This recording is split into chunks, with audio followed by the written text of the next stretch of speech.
بسم الله الرحمن الرحيم. بنرحب فيكم في محاضرة رقم 13 في DSP Digital Signal Processing. اليوم راح نتكلم عن موضوع جديد هو Discrete Fourier Transform.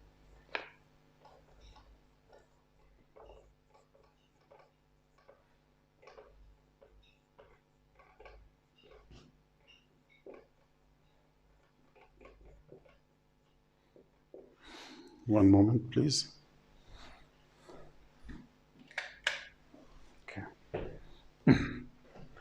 Okay, so we'll talk about discrete Fourier transform. Discrete Fourier transform طبعا اختصاره هو DFT, Discrete Fourier Transform. شوي بيختلف عن ال Discrete Time Fourier Transform. راح نشوف شو العلاقة بيناتهم إن شاء الله خلال الشرح سواء المحاضرة هاي أو في المحاضرات القادمة. لكن إحنا هون في ملاحظات بدنا ناخدها لما بنتكلم على Discrete Fourier Transform. الملاحظة الأولى إنه this is a finite length discrete transform. Finite length discrete transform.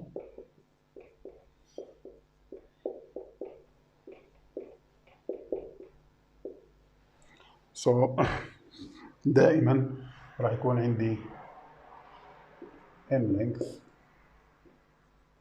sequence. So the sequence will be of n length دائما. ما راح تكون, so it's finite, always finite values. The second point that we have to point it out here is that it is always starts from 0 up to n minus 1. So the discrete Fourier transform works over sequences that are finite in length with n length, and always you have the sequence x to start from x of 0, x of 1, up to x of n minus 1. So, or we can put it as x equals, or x of n equals x of 0, x of 1, x of n minus 1. So you have a sequence like that. This is a matrix or vector form, and this is the sequence form. Okay. The discrete Fourier transform is part of some kind of transformation called orthogonal transformation.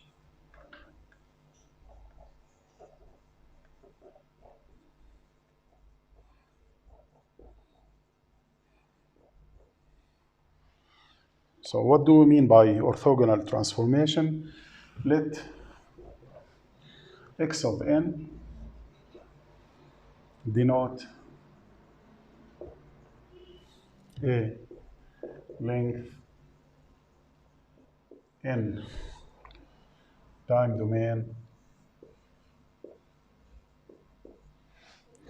sequence. Okay, with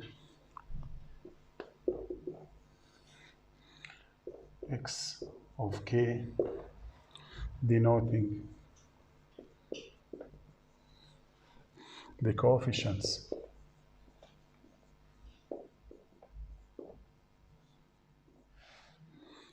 of its endpoint orthogonal transform.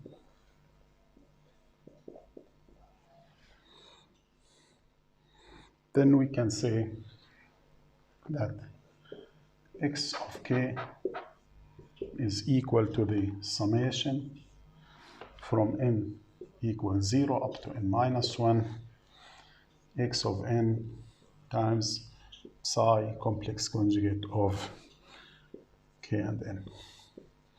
And this is true for k between 0 and n minus 1. So this is the forward direction of the transformation of any orthogonal transformation. We'll talk about epsilon of k and n in a while. The opposite, or the reverse transformation, x of n is equal to 1 over n summation from k equals 0 up to n minus 1 x of k psi of k and n.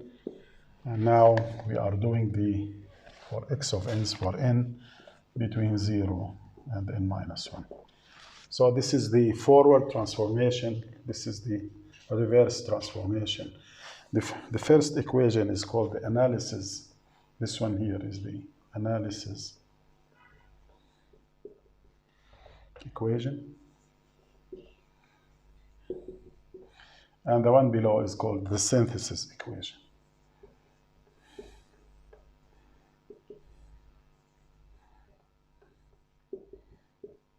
Analysis means that you are analyzing x of n. Synthesis, you are forming x of n once again. You are synthesizing x of n from the frequency, the domain signal.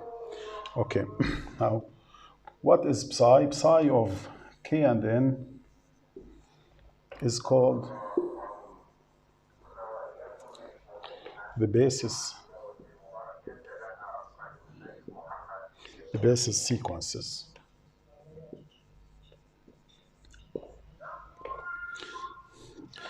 The basis sequences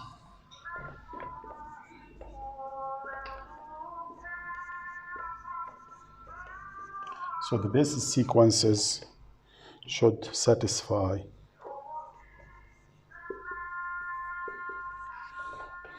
the condition.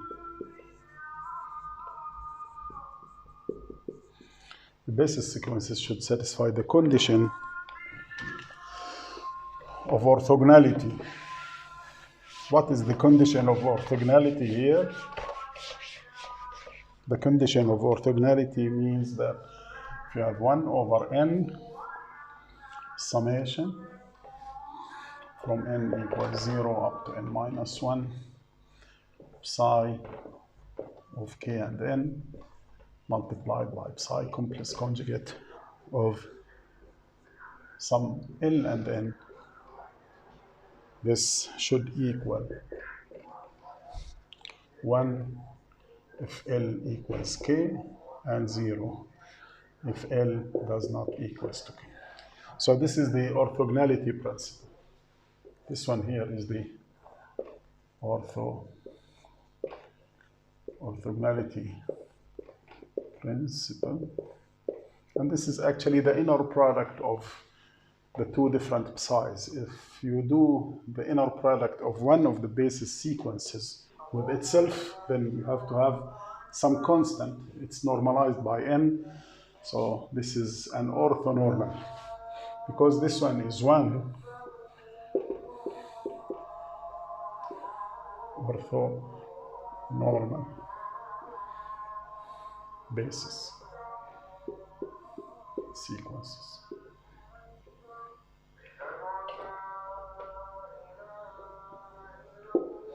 So you have an orthonormal condition because it's orthogonal and at the same time it's normalized to be 1.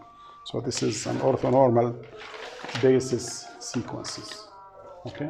And this is the principle of orthogonality, which means that this is the inner product of the basis function with each other. This is the inner product of the basis sequences with each other. So if you multiply, if you do the inner product with itself, you have a 1. If you do the inner product with any other basis sequences, the answer is equal to 0. Okay. Now, based on the orthogonal transformation, I'm gonna define the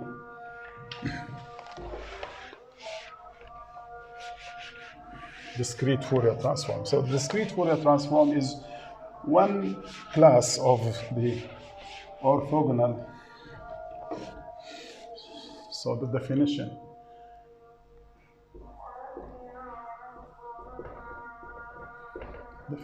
of DFT.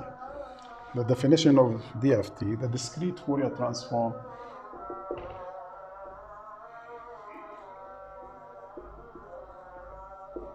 discrete Fourier transform, DFT of length n time domain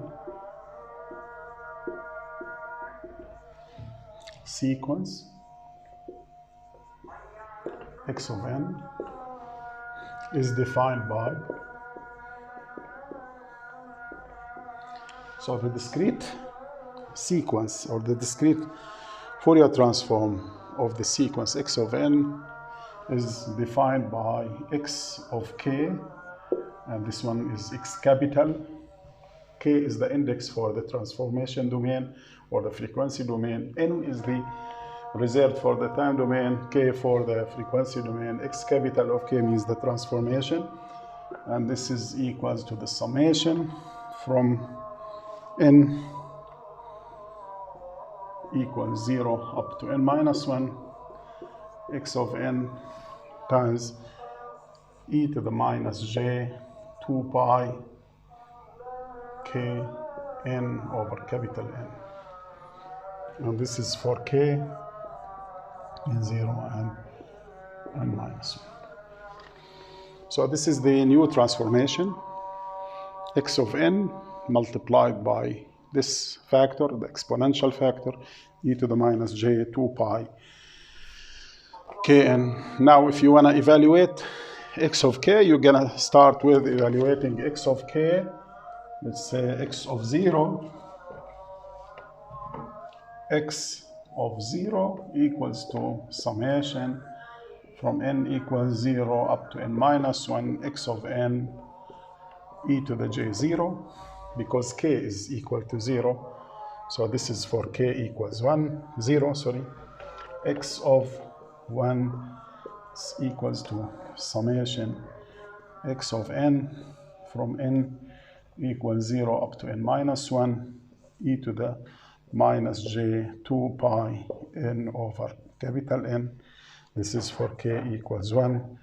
And we keep doing evaluation up until we get x of n minus 1, which is equal to the summation from n equals 0 up to n minus 1 x of n e to the minus j 2 pi times n minus 1 times n over capital N. This is for k equals n minus 1. So you end up with frequency domain vector of x of k in the frequency domain with the same order or the same size of the time domain vector. So the time domain vector and the frequency domain vector are of the same size. Okay. Now, as I explained before, the DFT is one part of the, or one category, or one class of the orthogonal transformation, and the basis sequences here is psi of k and n. In our case is e to the j 2 pi kn over capital N. So our psi is this one, but this one is complex conjugate, as we explained in the definition before. So we explained it before. So definition here is x of n, psi of complex conjugate of k and n. So here is our definition. So the sequence will be like this, and this is the basis function. But to show that psi of k and n, which is equal to e to the j 2 pi k n over capital N are orthogonal, I'm gonna do the inner product and prove that. So I'm gonna do the inner product of psi with itself and with other psi's and prove that it will be 1 if you do the inner product with itself. It will be 0 if you do the inner product with any other or different psi with different k. Okay, so I'm doing the formula for the orthogonality n equals 0 up to n minus 1 e to the j 2 pi k n over capital N times the complex conjugate e to the minus j 2 pi L n over n. Okay? Combine those together, you have 1 over n summation e to the j 2 pi k minus L times n over capital N from n equals 0 up to n minus 1.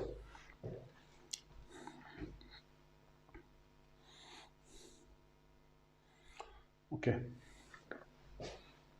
Now I'm going to do this for two cases. For k not equals to L. So if k does not equals to L, so you have some exponent here, and we do the geometric series summation. So the summation will be 1 over n times 1 minus e to the j 2 pi k minus L over n. This is a constant multiplied by n. This is your n e to the whatever is r to the power n. So you have to make it n plus 1. So this one will be n over 1 minus e to the j 2 pi k minus L over n. This one will be cancelled with this one. So you have 1 over n times 1 minus 1 over some constant 1 minus e to the j 2 pi k minus L over n, and this is equals to 0. So for k not equals to L, the answer is equal to 0. Okay, what if we have k minus L is some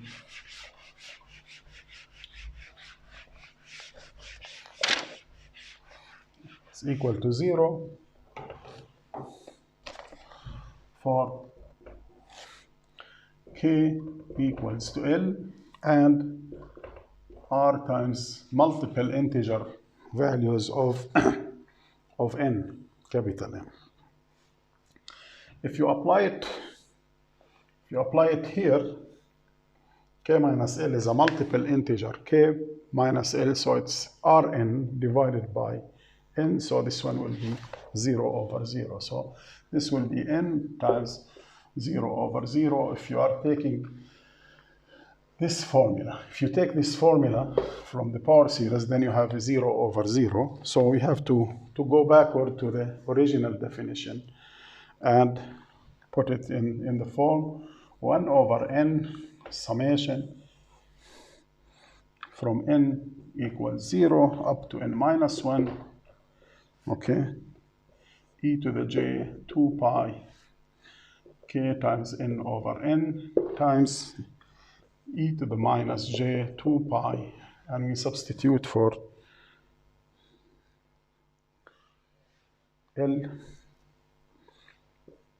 L plus or minus instead of L, L is equal to K. Okay, L plus Rn divided by N. So you will end up with, yeah, I think I'm gonna put L, so it is K minus.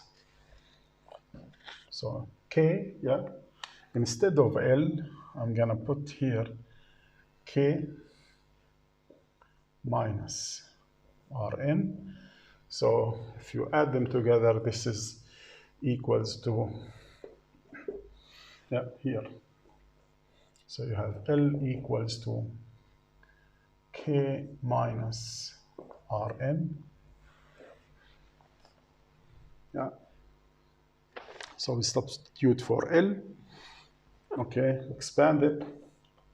Summation. The two exponentials with K will disappear, and we end up here with e to the j 2 pi r n over n, from n equals 0 up to n minus 1. So the n will cancel with n.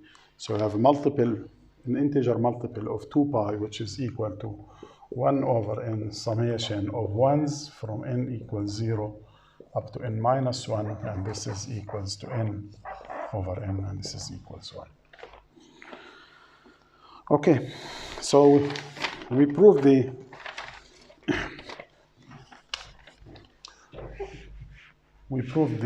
orthogonality of the bases that we are using for the DFT. Okay, let's go back to the definition, and we're gonna let W sub n as some constant. W with a subscript n is equal to e to the minus j 2 pi over n. So W is a constant. It's equal to this complex quantity. It's cosine plus j sine or minus j sine, this value. But instead of just putting all over the values here, we'll replace the exponential with this W. It's somehow easier to manipulate and manage the equations with it. So hence, we can say that x of k is equal to summation from n equals 0 up to n minus 1 x of n W sub n to the power kn. W sub n to the power kn. You have e to the minus j 2 pi over n, and you have a missing of k and n. So this is the new symbol for, or the new definition that we are gonna adapt for the Fourier transform, or the discrete Fourier transform. This is also from k equals 0 up to n minus 1. Okay? The inverse Fourier transform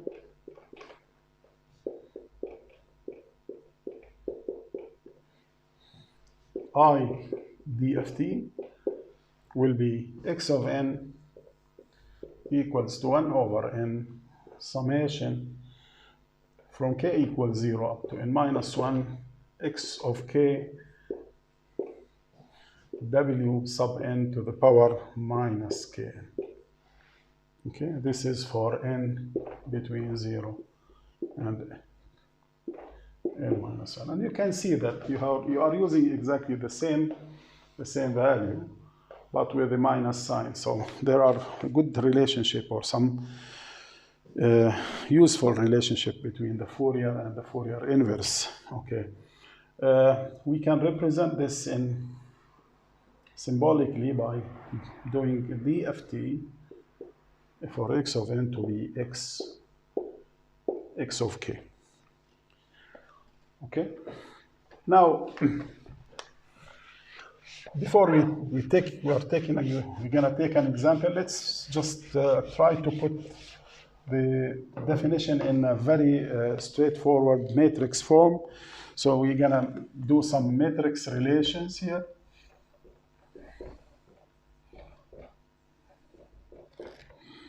Matrix relations. Okay.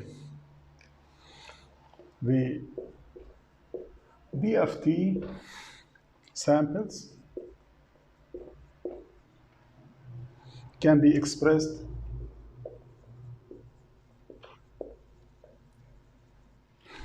in matrix form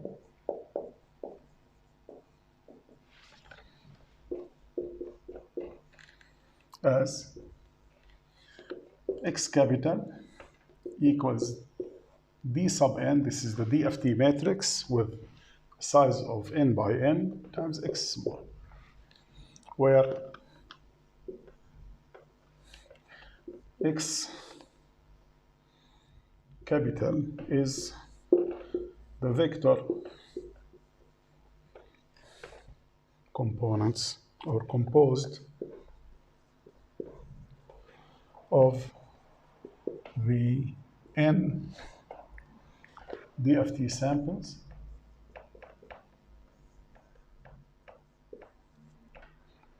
and it is X capital equals X of 0, X of 1 up to X of n minus 1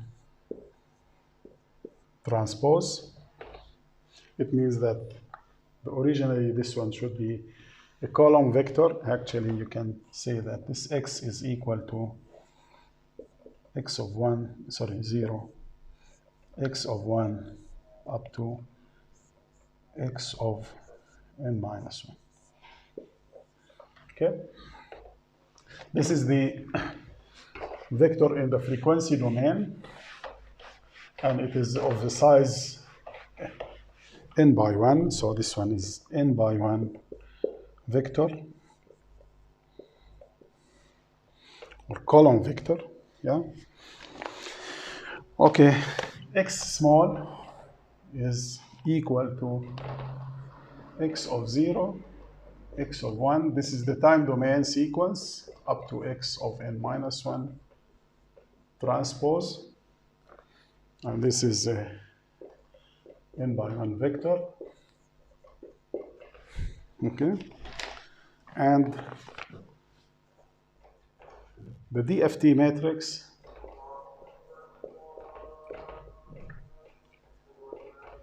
D sub n is defined as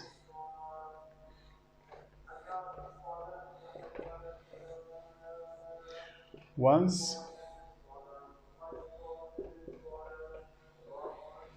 then you have 1 here, you have W sub n to the power 1, W sub n to the power 2, W sub n to the power n minus 1. So 1 W sub n squared, W sub n fourth, W sub n to the power 2 times n minus 1. And the last column will be also 1. So the first row and the first column are 1s. And here is W sub n to the power n minus 1, W sub n to the power 2, n minus 1. And the last one is W sub n to the power n minus 1 times n minus 1. Okay, n minus 1 times n minus 1, and this is the DFT matrix. Okay, so this is the matrix that we extract from the definition of the DFT. And you can look at this matrix. The only thing, W is already a priori, it's known a priori. So W sub n is known.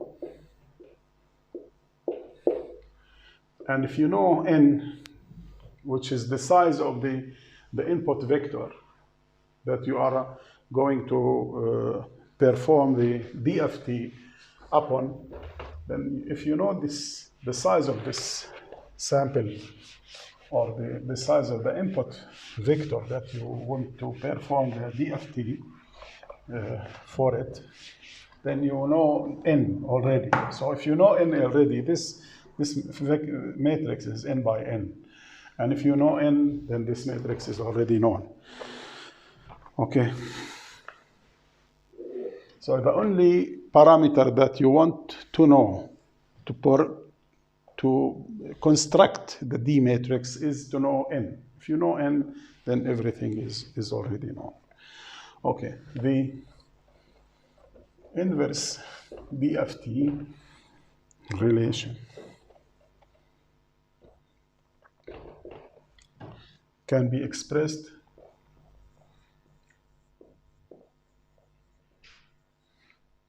in matrix form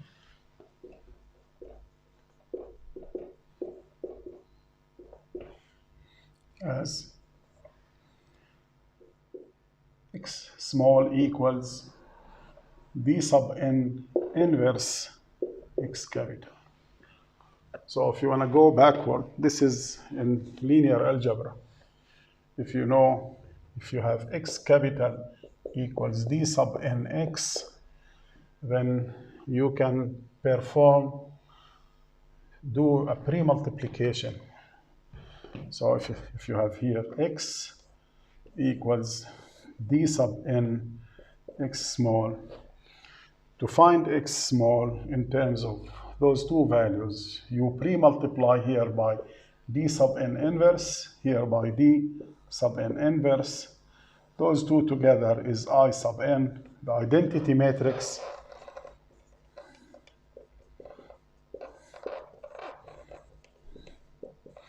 And any I sub n times x equals x.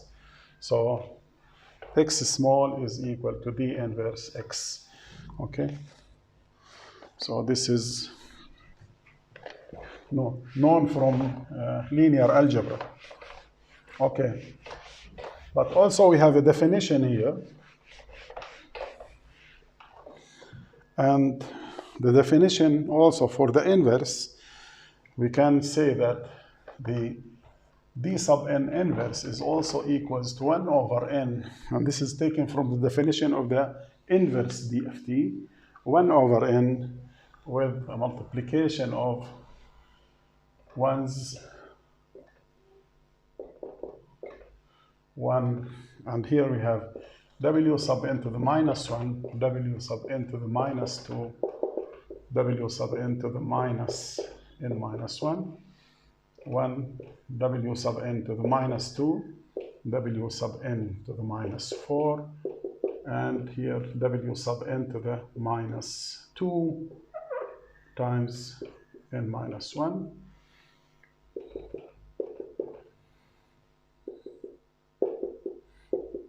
And the last item here is, or the last row, w sub n to the minus n minus 1, w sub n to the minus 2 n minus 1, and the last component is w sub n to the minus n minus 1 n minus 1. The similarity is very obvious between this matrix and the Dn matrix, and you can notice that the size of this matrix is n by n, by the way. So it's n by n, the same as the size of the DFT matrix. And the D inverse, actually, if you look at this one, the only difference that we have from the DFT matrix are those negative sign for the complex quantity, which means that D sub n inverse, actually, it's 1 over n times the D matrix itself, D sub n, but it's complex conjugate, with a complex conjugation. Okay? And this is a very easy way to do the inverse. If you want to do the inverse in MATLAB or in any other software, it's really, it's time consuming, it takes lots of memory to do the inverse. But if you know that the inverse here is a special case and the inverse is equal to 1 over n, times exactly the same matrix, but with complex conjugate, then it's an easy task to do. It's a very easy, straightforward task, and we can do it in one step in MATLAB, actually. If you are familiar with MATLAB, you know that d sub n inverse, which is equal to 1 over nd sub n complex conjugate, is in MATLAB is equal to conjugate of DFT mtx of n slash n. So DFT mtx is a call function that fix or brings to you the D matrix, D sub n matrix. So this one here is D sub n. Conjugate, so you have a conjugate. Over n, so it's over n. Okay? Okay. Just a hint for MATLAB,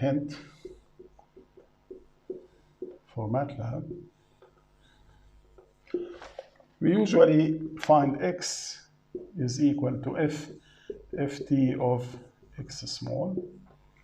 This is a MATLAB instruction, and sometimes we can call x equals ft of x small and some m. Now, what does this m means? If m is the same as m is greater than n, m equals n, or m is less than n. So if m is greater than n, so you have to do what we call zero padding. So you fix the size of the input signal to the DFT by adding zeros at the end so that it has a length of m. Okay? If m and n are the same, then this is the same. You don't do anything. So this is the default.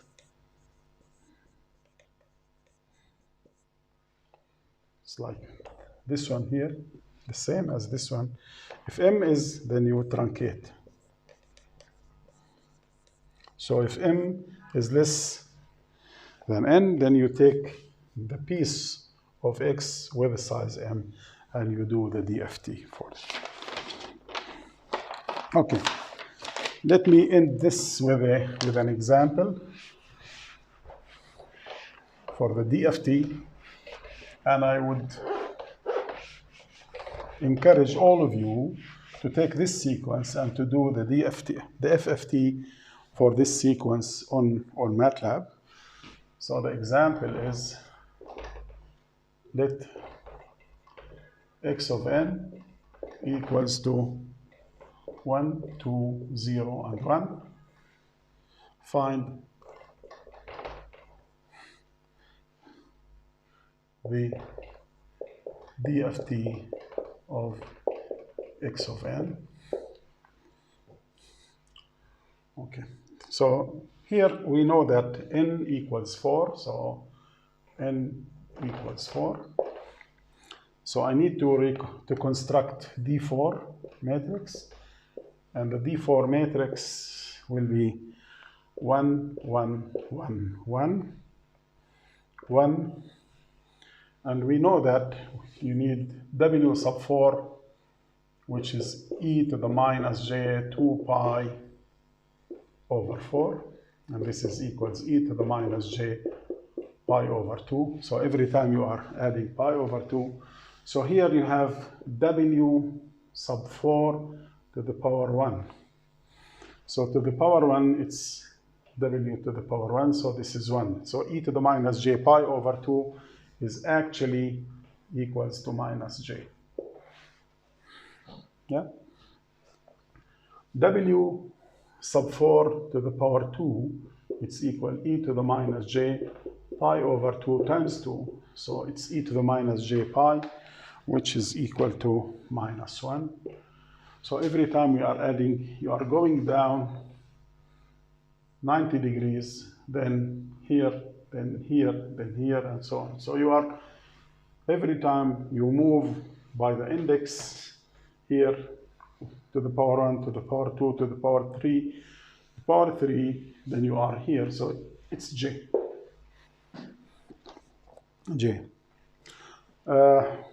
W here is also 1. This is w to the power 2, which is minus 1, 1, minus 1. And the last one is 1, j, minus 1, minus j. Okay? Please work this out. I'll just put it here to just, no, not to go for a long time to do it.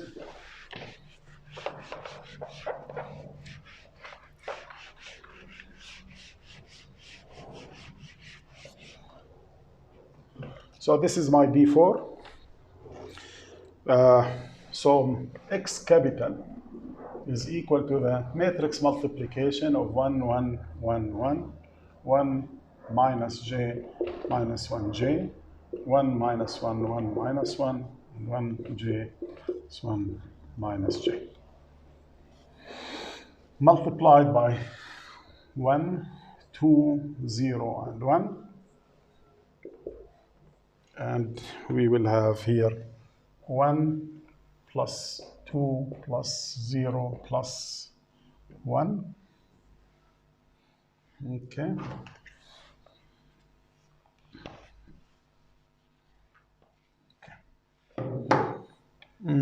Next, we'll have 1 minus 2j plus 0 plus j. The third one, 1 minus 2 plus 0 minus 1, and 1 plus 2j plus 0 minus j. And X capital is equal to the complex quantity 4, 1 minus j minus 2, 1 plus j. So this is our frequency domain, DFT. This is the DFT of X of n. Okay, let's do an example where we will take example, take X capital, which is equal to, let's put it in matrix form, 4, 1 minus j minus 2, 1 plus j transpose. So it's a column vector. Those are the values of X. Find the inverse DFT, i.e. X of n. I'm going to do the opposite and make sure that I'm going to get exactly X of n that we started with. Okay, so X of n is equal to, we know the inverse of the DFT, it's equal 1 over n, so 1 over 4, with the complex conjugate of the D matrix, so it's 1, 1, 1, 1, 1 minus j, the complex conjugate is j, minus 1, it's real, minus j, 1 minus 1, 1 minus 1, and the last one is 1 minus j, minus 1, and j. Multiplied by 4, 1 minus j, minus 2, and 1 plus j. Okay? So let's start multiplication. So you still have 1 over 4, 1 plus 1 minus j minus 2 plus 1 plus j. This is the first element. The second element is 4 plus 4 plus j plus 1 plus 2 minus j plus 1. The third one is 4 minus 1 plus j, minus 2 minus 1 minus j, and the last one is 4 minus j minus 1 plus 2 plus j minus 1, and this is equals to 1/4 times 4, 8, 0, and 4, and we end up with 1, 2, 0, and 1, and this is exactly the same as our sequence that we started with. Okay, so this is a 4-point DFT, 4-point DFT inverse. If the matrix is bigger than that, you have to go to MATLAB and do it. We did it only for 4 values, but the DFT and the FFT are the same. So I will encourage you all to go to the MATLAB and do FFT for our X, and do the inverse FFT for our X, and see what is the answer. So with this, actually, we end up our lecture about the discrete Fourier transform. We still have to do the theorems and see the properties and classifications and things like that. So we'll do it in next lecture. Thank you very much for listening and being with me, and I hope that you find this lecture interesting. Thanks.